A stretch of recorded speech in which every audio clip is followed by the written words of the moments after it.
Welcome to Bob Cargill's Marketing Show, a ridiculously awesome podcast bursting with insightful commentaries and intriguing conversations on the topics and issues that are on the minds of marketers, advertisers, social media, and PR professionals today. Hey everybody, this is Bob Cargill from Bob Cargill's Marketing Show. I am here today at 29 Rustic Mediterranean. This is a soon-to-be opened restaurant in Sudbury. I used to come here often when it was 29 Sudbury, and I'm excited to be here this morning, Sunday morning. It's not open yet, folks, but I have had the opportunity this morning to take a tour behind the scenes with Jordan and Liz and Scott, and now we're going to talk. We're going to talk about the soon-to-be opened restaurant, 29 Rustic Mediterranean, and I'm with the chef, Jordan. Jordan is the co-owner and chef, Jordan Mackey, and I'm with Elizabeth Rose. Hey Liz, hey Jordan, so good to be with you this morning. Hey, how are you? Great to actually host some people in the restaurant. It's been a construction site for a couple of months. It's great to have you here. This is awesome. Excited to be here. Looking forward to chatting. Excellent, and we're going to chat, folks. I'm going to try to keep it to marketing and social media, of course, but because it's Bob Cargill's Marketing Show, we got to keep on topic. But hey, we're at one of the soon-to-be coolest restaurants in Sudbury, if not the whole Metro West area. So we have to talk about food, and we have to talk about the restaurant. And I want Jordan, because he has done some promotion of the restaurant that I think is pretty cool. He's making it kind of community-oriented, if you will. He'll explain in greater detail. But I want Jordan to start off, if you don't mind, Jordan. Talk about why now, why here, and why we're sitting here this morning, if you don't mind. Great. Sometimes like many days out of the week, I wonder how I'm here and how I'm sitting here this morning. It was very serendipitous how this all came to pass. I was actually involved in the restaurant beforehand, and had left to do some other projects, and was down here getting my hair cut and stuck my face in the window going, I thought that this place had sold. And when I found out that it was available, I said, let's look into this. And it kind of, my relationship with the space and the community really accelerated things with the owner, and we kind of, found ourselves sliding down the slide faster than we had intended, and it really came together in a great way. And, the community focus was really something that kind of came as kind of secondary. We looked into, some of the investors that we knew, but none of them were local. And, my wife, Rihanna, actually had an incredible idea. Said, you have a relationship with all of this community. That's how the owner engaged with you. Why don't you turn to the community and see if they want to partner with you? And it worked almost instantly. And it was really an incredible, resounding reaction from the community that remembered my food and remembered the time when I was here at the restaurant. And they really all raised their hands to help get it open again, because the community needs this space. It's a beautiful big restaurant for events, and the community just wants to be able to use it. They want to be able to come here and have a drink and throw a party. So it was really, I feel very blessed that the community has rallied together to support the acquisition of this space, and I want to make sure that we're kind of giving back to them and making it exactly what they need it to be. And Jordan, I think I might have been one of the first to respond to some of those earlier posts I saw on Facebook maybe 6-8 months ago. I don't know when, but I, as a member of the community, can absolutely corroborate what you're saying. We used to come here, and I say we, the Sudbury Social Tweet Up. We're a monthly group, I think a networking group. Yeah, and I prepared food for you many times. Absolutely, and maybe a beer or two. and we've been having this organization meet once a month for about 8 years, and we started coming to the former restaurant that was in this very same facility early in its lifespan, and we loved coming here. And you were the chef for some of that time, and we plan to come back here as soon as it opens. And we can't wait to have you. Yeah, and the community absolutely misses this place being open, and I'm sure the community is envious of people like me and Scott right now, because we're sitting here before anyone else.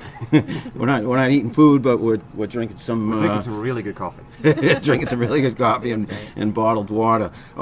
So I responded to those posts, and it sounds like I do know that you reached out to local people to invest. Is that correct? Yeah, we actually, the owner of the complex, after meeting with me and knew that I had a running head start on running the restaurant because I had all the financial figures. I knew the employees, I knew the customers, I knew the market.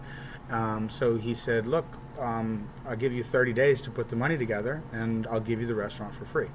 Knowing that we had to do some upgrades and repairs and stuff. And I said, wow, it's incredible. So we actually wasted the first 2 weeks we had networking with some of our larger check writers that we knew from our other projects. And just without them really understanding how special this place was and how much the community needed it, all they were really looking at was a restaurant that was closed for 8 months and that it just seemed kind of risky to them. And it was the holiday season. Half of them were on vacation. So my wife and I were like, oh, how are we going to do this? So we wrote an article and we put it on Patch. Yep. And we said, this is who we are. This is our relationship to the space. This is what we can do. Who wants to help?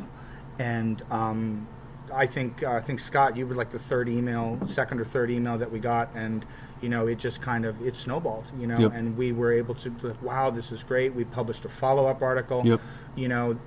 The article got so many hits that Wicked Local and Metro West picked it up, and they published, on Christmas Eve, they published the story, which really helped us as well. So here's a first marketing tip for listeners of my marketing show. Heartfelt messaging. It doesn't have to be salesy or aggressive. It's from the heart, genuine, authentic. You just reached out, and also having a community. You have genuine friends who look up to you, respect you for the food and for who you are as a person. I agree. The more pitchy it is, the people just don't listen. People don't want to be pitched. People want to connect. Yep.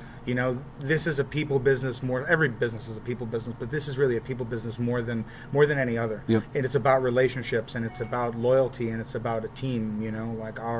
My number one chef has been in 5 states with me for 6 openings, and it's like forging those relationships. You rely on each other, and I think that then an investment opportunity in a local business should be no different. Yep. And I was one of you said Scott might have been the 3rd or 4th email, I might have been the 5th or 6th, not saying I could invest, but saying that I would love to do some social media with you. And here we are months later doing a podcast. So yeah, that's great. Pretty cool. Tell us about, again, marketing show, but we can't be talking to you without talking about food and tell us about. Well, there's a lot of marketing and food. They really do go hand in hand with storytelling. But sure, we can talk a little bit about the food. In addition to being a community-funded restaurant, right? We want it to be a community restaurant with purpose, right? What does the community need out of a restaurant? And you find a lot of restaurant spaces, you go and you have a relationship with the restaurant, right? We're going to this restaurant. You don't necessarily know who the people are or the names of the people, and we want it to be a little different.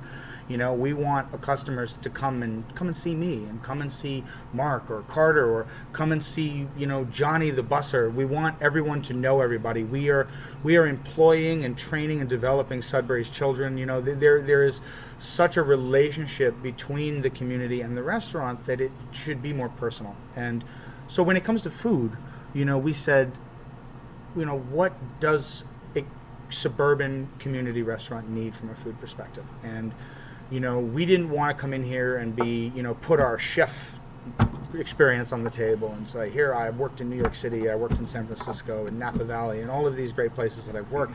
I didn't want to be that type of chef. I wanted to present a serviceable food and beverage program that is of service to the community. I'll give you some examples, very simple food, right? The food here, that's where we came up with rustic Mediterranean, right? Things like comfort food, things like vegetable soups that are prepared really well, simple salads that are healthful and flavorful, but not necessarily, wow, I've never seen anything like this before. Mm-hmm. We didn't want to put that kind of food on the table. Mm-hmm. We wanted to put, that Mediterranean table. You're around the table with people that you enjoy. That's the point. It's a gathering place. And Yep. there's one thing you can't not do, and that's eat, right? Right. And so we do it together. Yeah. And that's what we really wanted the restaurant to be about. So if you're stopping by to meet your friends to watch the game, grab some wings and a beer, are we meeting that need? So from a restaurant standpoint, marketing, it has to do with location as well. Am I correct? And is this not a prime location in Sudbury? It's very much a prime location, and oddly enough, I got a lot of feedback, like people don't want to drive down to Route 20, and I'm like, really? It's like right there, But I think that this is such a crossroads with Concord Road and 27 running through.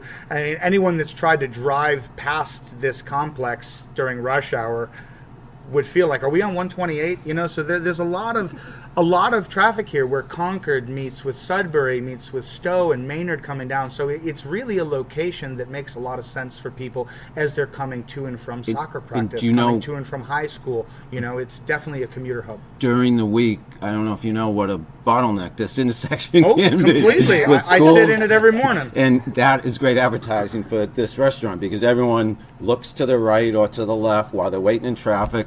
They shouldn't be looking at their phones, and so they glance over and they see the sign for 29 Rustic Mediterranean. Well, at least as soon as we get the sign up, that's coming soon. Let's make that happen. We're still flying the old flag. Well, the hiring sign, I hope that everyone's looking at that, but our new signs are yet to go up. But let's bring in Scott and Liz, if you don't mind, and sure, we can get back course. to we can go around the table back and forth. But Scott, you're one of the investors and this is Scott Myles with us, and I know Scott, and we go to the tweet up together here in Sudbury, and I know you responded to one of the earlier messages about looking for investors. You became an investor. That is awesome.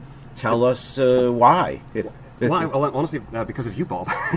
Because of me. Because of you. So I thought it was because of Jordan. Yeah.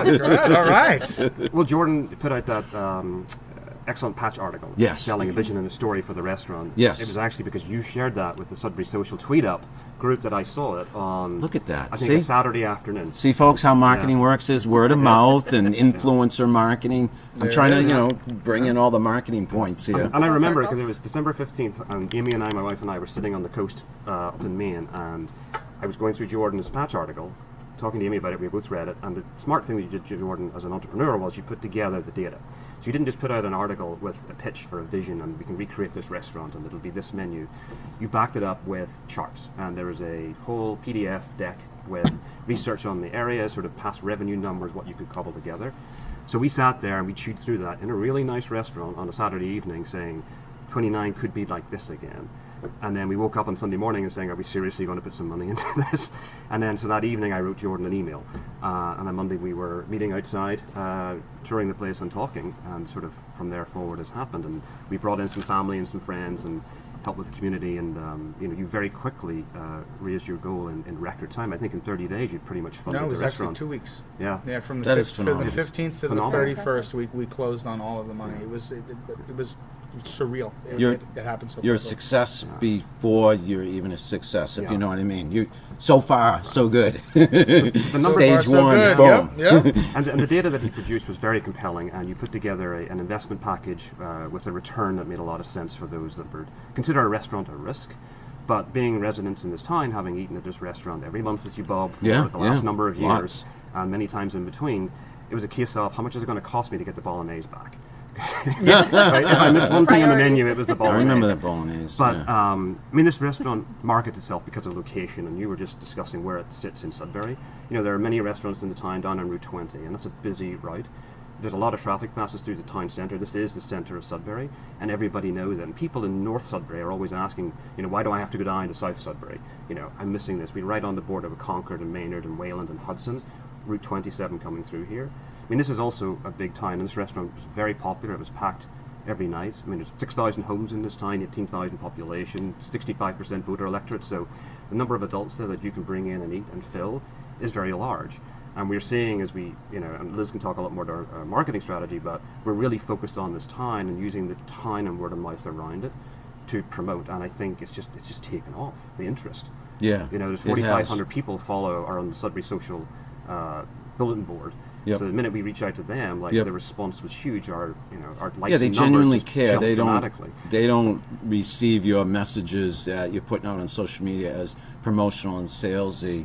Try to keep it to a minimum so I don't post everything. But each time we get out, we profile. So Liz wrote some excellent profiles of of Jordan and Carter And Emmy Peter. Nights. And Peter, The- yeah, the Peter's behind the back, our bar, who I manager. remember. Absolutely. The response has been huge. You know, the viewing numbers, but also the engagement is in, you know, the 30s, So 40s, 50s. There's another A lot marketing of point. You know, comments. the people behind the scenes Yeah. who are working here, people want to get to know who is they're doing business with, and they come here, and it's community and family, and it might be a date, but they care one-to-one who's serving the food, who's cooking the food, who's providing them with a beer or a glass of wine. Yeah, and the feedback you get as soon as you open up is huge. We got a lot of good feedback on the seating. Is it comfortable? How could you change the seating? The ambiance, the drafts around the bar doors, and then all of that's physical and furniture. And then the one other major request was, please bring back Peter. Yeah. Yeah, And then he's Peter's back, a yeah. snowball. If you look at the comments that we started getting last night, Yep. it was like, Peter's back, I should come back. Are you Yep. still hiring? Can I Yep. come? You're back, I'm back, and all of a sudden, Yep. this thing is rolling. And And Liz is back. I'm back. So Yeah, I'm gonna. I just wanted to go off that real quick, but I think one of the most important parts with the marketing and with what we've had set up is just getting that feedback, like you said, Scott, and just being able to really engage the community and what they want and what they need in this space, because it's their space, it's not ours. So that's a great line, Liz, and I totally applaud you for that. Because in marketing, again, I'm always thinking marketing, so it could be food, it could be cars, it could be houses. I'm thinking of the people, and are you listening to your audience? And Liz just said, boom, it's their space, not yours, if you don't mind me maybe No, that's it. paraphrasing. I'm just but the steward of it. that is awesome. Exactly. You guys, That's it. I'm just the steward you of it, because guys that's know how your that's stuff. how it's supposed to work. That's how it's supposed to work. It's a service. How did know? you, Jordan, I want to get to Liz and talk about social Sure. media marketing real specifically, but how did you get to know marketing and storytelling so well? I mean, you're a food guy, right? Well, But- storytelling is natural for someone that likes to talk. But the reason I like to talk is I love to share, because I'm fascinated with learning and fascinated with sharing and experience. And nothing markets. First and foremost, nothing markets better than a great experience, right? Long before we had social media, that's word of mouth. You talk about what you like. You talk more about what you don't like. Unfortunately, negative feedback is much more fun to listen to than positive feedback. I wish at some point that would change. But, it starts with people talking about places they've been, things that they've seen, things that inspired them, things that they thought were amazing, things they thought were delicious. And, people inherently want to share with each other, and that's where I think the storytelling comes in to play. And often online, when you see restaurants and businesses, I'm never really a fan with most of how they present themselves. It's like you're communicating with a logo and this island in the sky, and everyone's very concerned about having the business voice. And I worked for some very, very large companies that, going into social media, they were almost too careful about Yep. how they spoke and how Yep. they talked, that it just became robotic and just disingenuous. And Yep. I never wanted to be that type of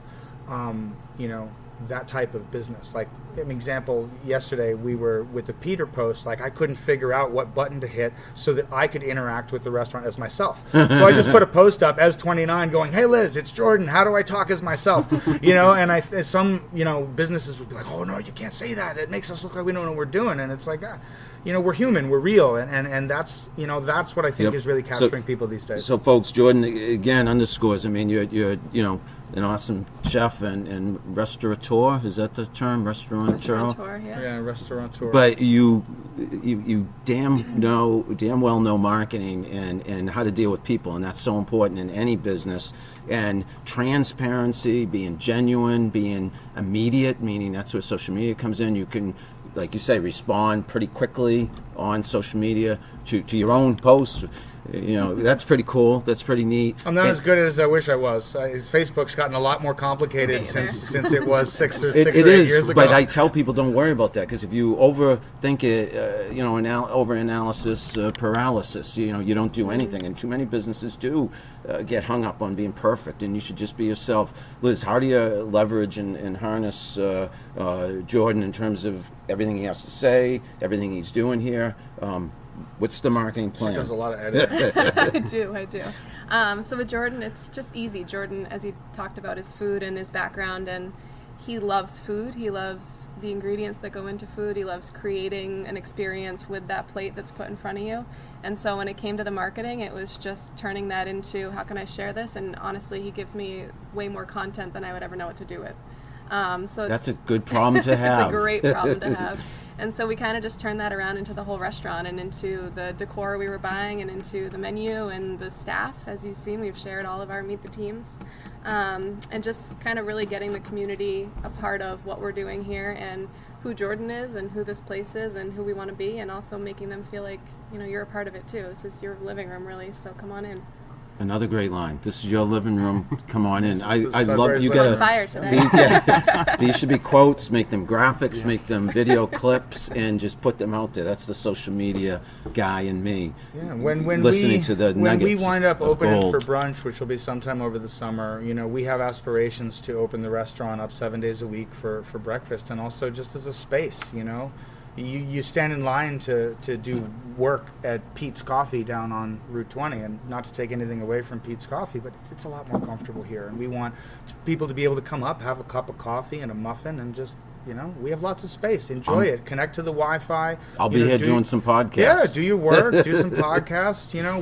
This is, as close to a community center, but with like a little higher end casual environment where you can relax and have great food and just use the space. So again, tying it back to marketing, the idea of community, bringing people into your living room, and you're also talking about a different spin. I don't remember the old restaurant focusing on that. Maybe it did and I just didn't notice, but the idea of come in casually, even if it's just for a half an hour, or for 2-3 hours, I could set up, this is what you're saying, I could set up my computer and do some work here. Yeah, absolutely. Eat some good food while you're doing it. Without question, and that's really kind of a slow build with opening for brunch, 7 days a week. Or, lunch was never wildly successful for us because everyone's already out and about doing things, even the people that work from home, Yeah. So going out to lunch, we don't have a lot of commercial in this area. And even though commercial's right down there on Route 20, people eat lunch down there.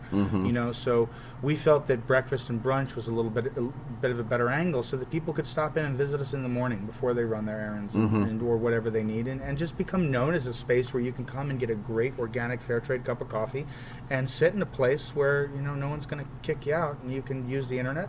That's nice. Yeah. Well, again, I'll be here. You'll see me doing. Maybe we'll do a follow-up podcast with you guys. Yeah, that'd be great. Or some of the people sitting down here enjoying their breakfast or brunch or lunch or dinner. Liz, what about social media specifically? What channels are you using? Facebook, Twitter, Instagram, that kind of thing, and where are things going best for you right now on social media, and what are the plans for the future with marketing? So I think definitely all of the above. The easiest one for us to launch and kind of get a good following with was Facebook. The crowd we got, it's families in this residential area. Everyone has a Facebook page. Everyone remembers the older 29. So we kind of got that launched right away, and we're almost up to 700 followers, and it's just been through word of mouth, through Scott awesomely sharing all of our posts with all of his friends, and just kind of drawing all of that old crew and some new ones as well in. We also have an Instagram page. Our Instagram is right now sort of a second outlet to, there's kind of a different demographic with Facebook and Instagram, and I'd like to aim our Instagram a little bit more towards the foodie type people, trying to bring in other people from other communities that might not necessarily live right down the road and spend every Monday or Tuesday night here, but would drive in from Waltham or Framingham to come check it out.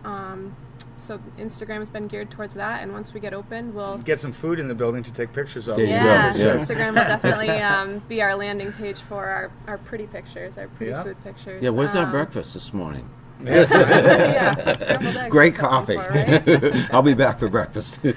Yeah, so we do have a Twitter page. It's working. And once we get more content and have some food stuff to share and some events going on in house, that'll be a great place for us to share that as well. And before the show, we did talk in full transparency, full disclosure about maybe tagging people possibly from the Sudbury area or from the local media on Twitter as a way to let them know about the grand opening. Yeah, definitely. Soon It's to come. Soon to next come. on the list to build up and to get going. And you also mentioned, again, marketing related, I want to point out, Scott's a brand ambassador. And I know you got others, and frankly, I'm informally one, and I'm sure there are others, the champions of this place, and they have larger audiences. They're active on social media already. You can get them all excited. They help you spread the word. Yeah, I'm glad you touched on that. I think that's really, really important. And we have Scott, and we have a lot of them, a lot of people that remember us and are excited for us and share every single thing that we put up there, which is awesome. Which We're really thankful for adds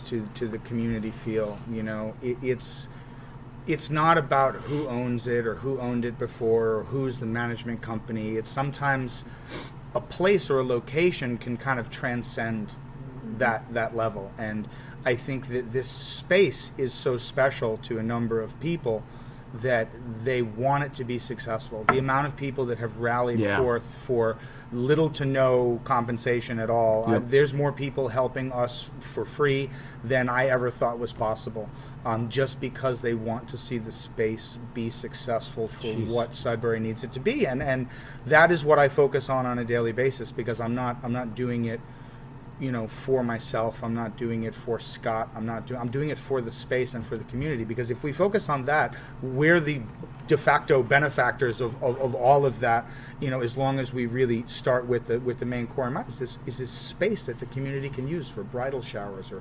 bereavements or just things that people need. You know, people are born and people die and people get married, and a celebration is something that needs to happen, and we have such a wonderful space and venue to facilitate those type of events. Do you feel a responsibility? Do you feel any pressure?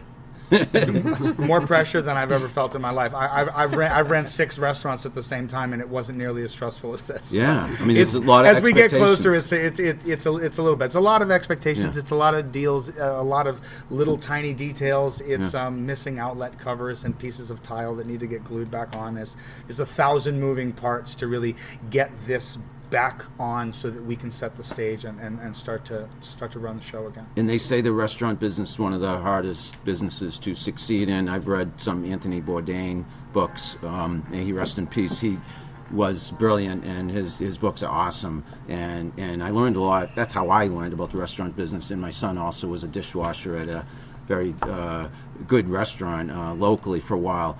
It's not an easy business, am I right? I mean, so it's a very difficult business for a number of reasons. I think the chief reason that people say that is that there's an enormous amount of people that get in the restaurant business for the wrong reasons, and you know, kind of the romantic reasons, like let's buy a restaurant, you know, which is you know, there's a lot to it, and restaurants that are successful for a reason, because they understand what the community needs them to be. Right.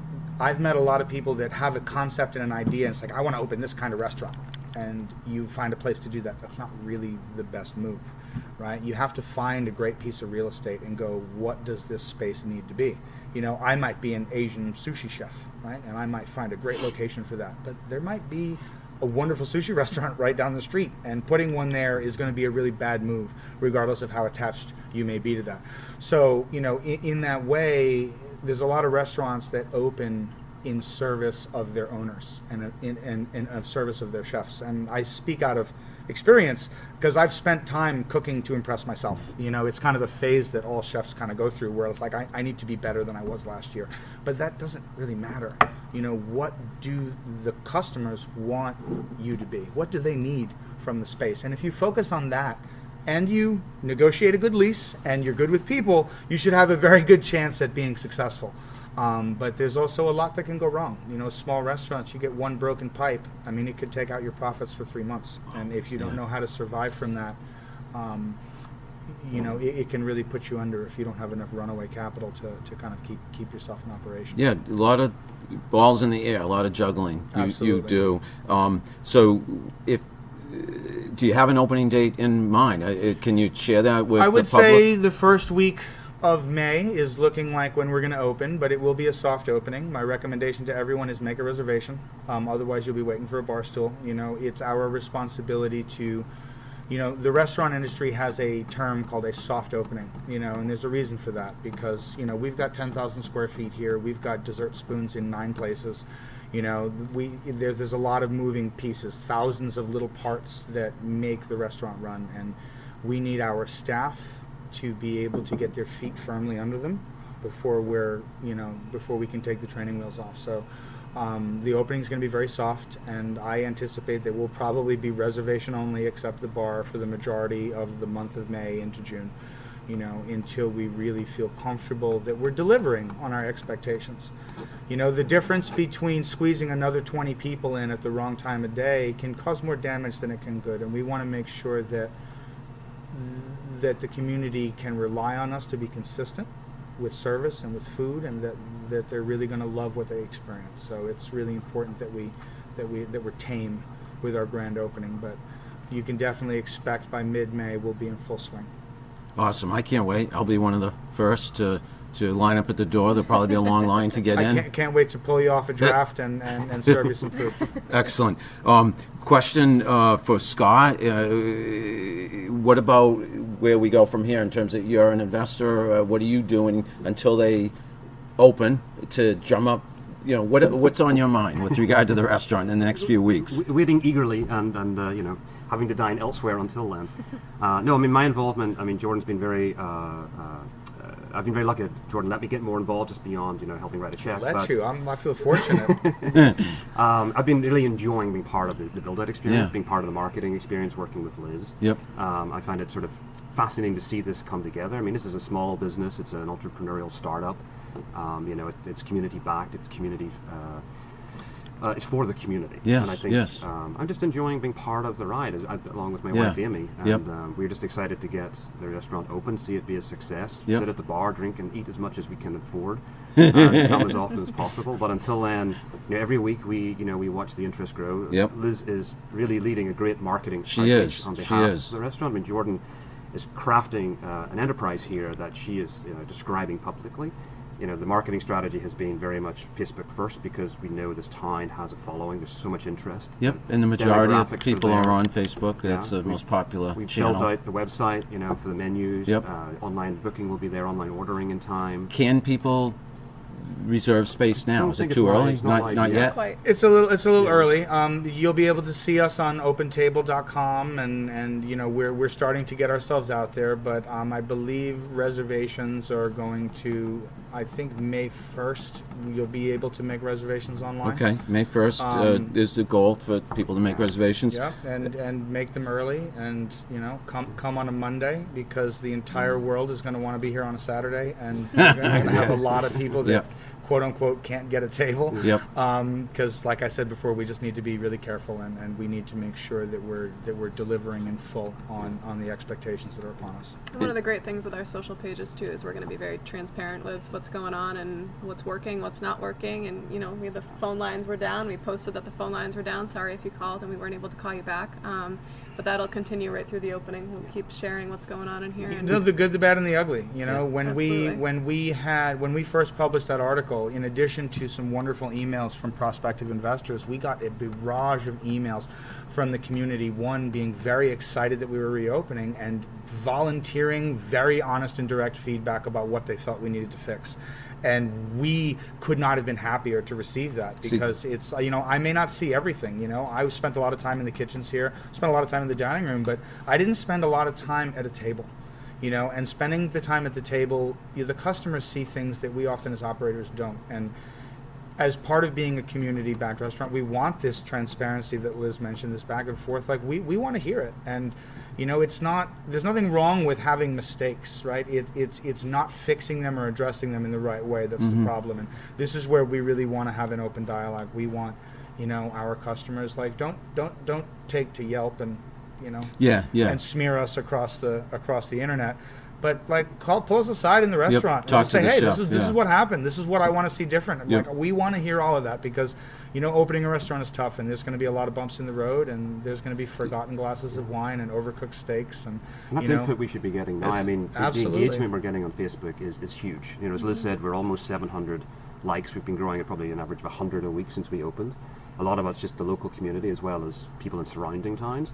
But every comment, every post, people can give input on that point. We're listening to it. Even ask questions, get an answer of yes, we've heard it, we're doing it, or no, we take it under advisement. And reach out now. How can those who aren't following you yet, and that's probably a small percentage, I realize, but how can those people find you on social media?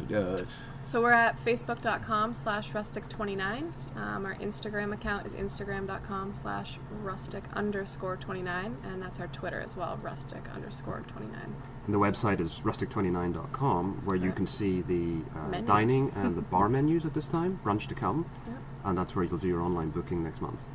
If they give Events you as well. You get on our Events, website yeah. for any event. are you inquiries. getting shout outs, questions, and you'll respond to them? Any promises to respond to them quickly, We that respond kind of to thing? everything within 24 hours usually. Yeah, I would say as quick as we can. We don't have that super response rating quite yet because we're unwrapping chairs and cleaning tables and stuff. But we assure you all when we do open, we'll have a very fast response time on social What media. if when they come into the restaurant, let's say early May, are you encouraging them to take pictures of their food, that kind of thing? Are you?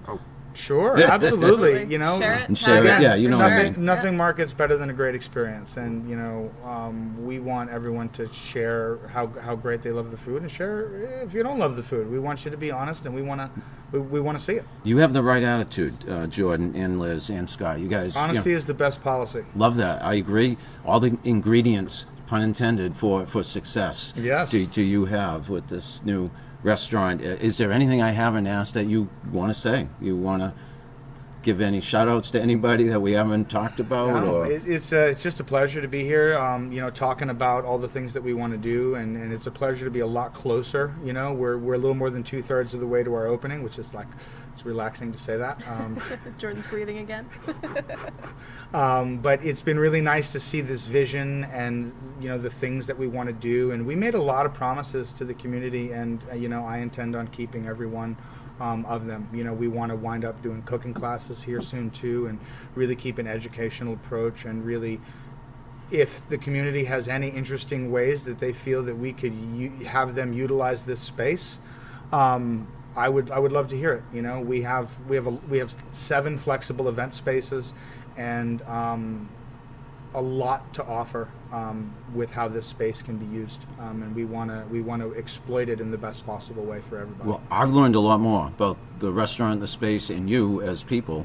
I mean, I've seen both of you in the past, and we've talked, but never in depth like this morning. And I've learned a ton about what's going to happen. I can't tell you how excited I am, and I hope people who are listening are very, very excited. So thank you, Jordan. Thanks so you, much, Bob, for Jordan coming. Mackey, Elizabeth Rose, and Scott Myles. And this is Bob Cargill from Bob Cargill's Marketing Show. And folks, look forward to the opening soon of 29 Rustic Mediterranean. Ridiculously awesome, I know it will be, new restaurant in Sudbury. Thanks, everybody. Thank you.